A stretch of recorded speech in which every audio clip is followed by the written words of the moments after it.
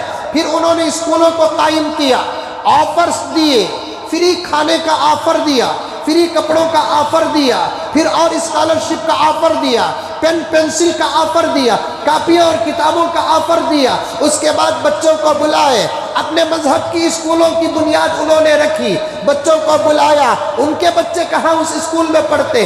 ہمارے ملک کے بچے ان اسکولوں میں پڑھتے، ان کے بچے تو بڑی اعلیٰ اسکولوں میں پڑھتے. پھر ان غریبوں کو، ہندوستانی بچوں کو اپنے اسکولوں میں بلا کر سب سے پہلے اپنے دھرم کا منتر پڑھاتے، اپنے عقائد پڑھاتے، اپنے قوانین پڑھاتے، اپنے دھرم کا پرچار کرتے، عیسائیت کی دعوت دیتے، عیسائیت کی تبلیغ دیتے. حضرت قاسم العلمی والخیرات قاسم نانوتوی رحمت اللہ علیہ کو فکر شروع ہو گئی، حضرت مہاجر مکی رحمت اللہ علیہ کو فکر شروع ہو گئی، رشید احمد گنگوہی رحمت اللہ علیہ کو فکر شروع ہو گئی. اگر یہ حال ہمارے ملک میں اور کچھ چند سال رہ گئے تو پھر یہ حملے ہندو بھائیوں سے گزر کر مسلمانوں تک آ جائیں گے. انہوں نے اس ملک کے مسلمانوں کے ایمان کی حفاظت کے لیے، اس ملک کے مسلمانوں کی اسلام کی حفاظت کے لیے کئی مقاصد کو اپنے اندر رکھتے ہوئے دارالعلوم دیوبند کی بنیاد ڈالی.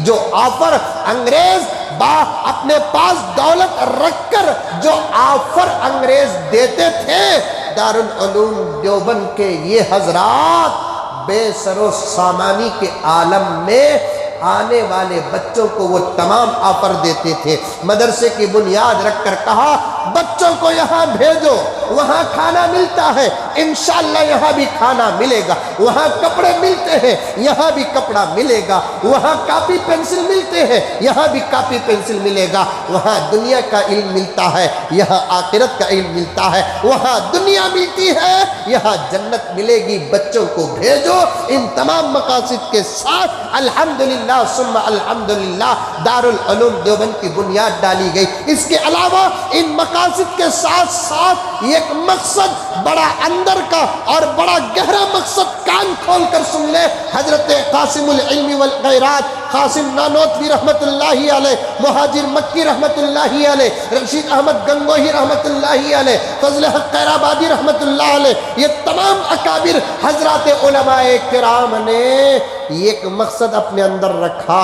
ہندوستان کو اب بچانے کے لیے ایسی جماعت کی ضرورت ہے جن کے سینوں میں صحابہ کا جذبہ ہو، ایسی جماعت کی ضرورت ہے جن کے سینوں میں بدر کا حوصلہ ہو، ایسی جماعت کی ضرورت ہے جن کے سینوں میں احد کے استقامت کی ضرورت ہے، ایسی جماعت کی ضرورت ہے اس ملک کو آزاد کرنے کے لیے جن کے اندر غزوہ خندق کی محنت کی ضرورت ہے، ایسی جماعت کی ضرورت ہے جن کے اندر فتح مکہ کی خوشی کی ضرورت ہے، ایسی جماعت کی ضرورت ہے جن کے اندر زندگی سے زیادہ شہادت کی محبت ہو، ایسی جماعت کی ضرورت ہے جن کے نعروں سے دشمنوں کی بنیادیں کھوکھلی ہو جائے، ایسی جماعت کی ضرورت ہے میدان پر اترتے ہیں اپنی تلوار پر نہیں، تلوار کی دھار پر تیزی پیدا کرنے والی ذات پر بھروسہ کرنے والی ہو. ایسی جماعت اب کہیں بن نہیں سکتی، اگر بن سکتی ہے تو وہ مدارس عربیہ میں بن سکتی ہے. اس اہم مقصد کو سامنے رکھ کر حضرت قاسم نانوتوی رحمت اللہ علیہ نے دارالعلوم دیوبند کی بنیاد رکھی اور اللہ نے ان کے اخلاص کو قبول فرمایا، ان کے اخلاص کو قبول فرمایا. یاد رکھو دوستو، یہاں ایک 2-3 منٹ کے لیے ذرا دور چلا جاؤں لیکن لنک تو ضرور رہے گی. کوئی بھی کام کرو تو اخلاص کے ساتھ کرو. اخلاص کا کام قبول بھی ہوتا ہے، اخلاص کا کام زندہ بھی رہتا ہے. 2 چیزیں ہونا چاہیے، تمہارا کام زندہ بھی رہے اور تمہارا کام قبول بھی ہو جائے. اخلاص کے ساتھ کرنے والے آدمی کے کسی کام کو اللہ نہ دنیا میں ضائع کرتے ہیں نہ آخرت میں برباد کرتے ہیں. ابھی قریب میں مولانا تقی عثمانی صاحب رحمۃ اللہ علیہ کے ایک خطبے کو میں پڑھ رہا تھا. حضرت نے لکھا ہے